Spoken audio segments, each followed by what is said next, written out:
ఓం నమో ఆదిత్యాయ నమః. సూర్యభగవానుని పూజించడం వల్ల మానసికంగాను, శారీరకంగాను, ఆధ్యాత్మిక పరంగాను ఎన్నో ప్రయోజనాలు కలుగుతాయి. పురాణాలలో ఆధ్యాత్మిక పరమైన గ్రంథాలలోనూ వచించారు. సూర్యుడు విజయాన్ని, తేజస్సుని, ఆరోగ్యాన్ని ప్రసాదిస్తాడు.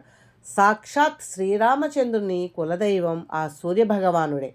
ఆదివారం నాడు ఆదిత్య హృదయ పారాయణం, సూర్య నమస్కారాలు, సూర్యునికై చేయు పూజ చేయడం వల్ల శారీరక, మానసిక మరియు నేత్ర సంబంధిత అనారోగ్యాల నుండి ఉపశమనం పొందవచ్చు అని పండితుల ఉవాచ.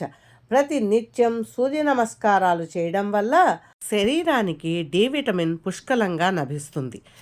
ప్రతినిత్యం లేదా ఆదివారం నాడు సూర్యుని పూజించడం వల్ల ఆరోగ్యంతో పాటు పాజిటివ్ ఎనర్జీ కూడా లభిస్తుంది.